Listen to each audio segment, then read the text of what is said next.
So I kind of want to go over Matthew chapter 4 because I feel like it represents a lot. But today we're going to be covering the temptation of Jesus. So starting off, it says, "Then Jesus was led up by the Spirit into the wilderness to be tempted by the devil." Now when you put that verse in its own context, it could look really bad. It's like, why would the Spirit lead Jesus to be tempted? The Bible even says God can't be tempted. If you look at James 1:14, it says each person is tempted when he's lured and enticed by his own desires. So be sure to keep that in mind as we're going through this. In verse 2, it reminds us that Jesus just got done fasting for 40 days and for 40 nights. So Jesus is in a very vulnerable position right now. Verse 3, it says, "And the tempter came and said to him, 'If you are the Son of God, command these stones to become loaves of bread.' But Jesus said, 'Man shall not live by bread alone, but by every word that comes from the mouth of God.'" Then in verse 5 it says, "Then the devil took him to the holy city and set him on a pinnacle of the temple. And he said to him, 'If you are the Son of God, throw yourself down, for it is written, He will command His angels concerning you, and on their hands they will bear you up, lest you strike your foot against a stone.' Jesus said to him, 'Again it is written, You shall not put the Lord your God to the test.'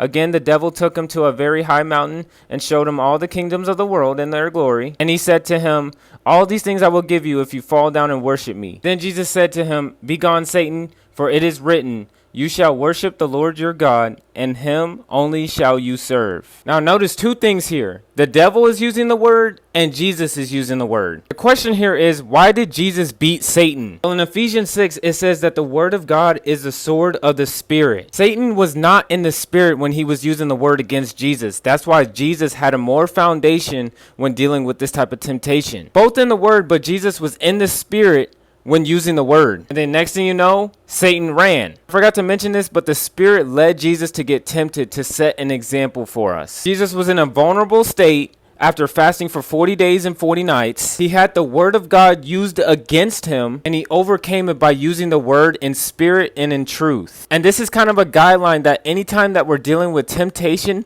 Jesus gave us a way out. Even in John chapter 1, it even says that Jesus is the word of God. So I encourage you that whenever you're getting tempted by the devil, use the words of Jesus. Be sure to abide in him because he will provide a way out. I hope this perspective helped you out, but let me know down in the comments on what you think. But more importantly, may God get the glory.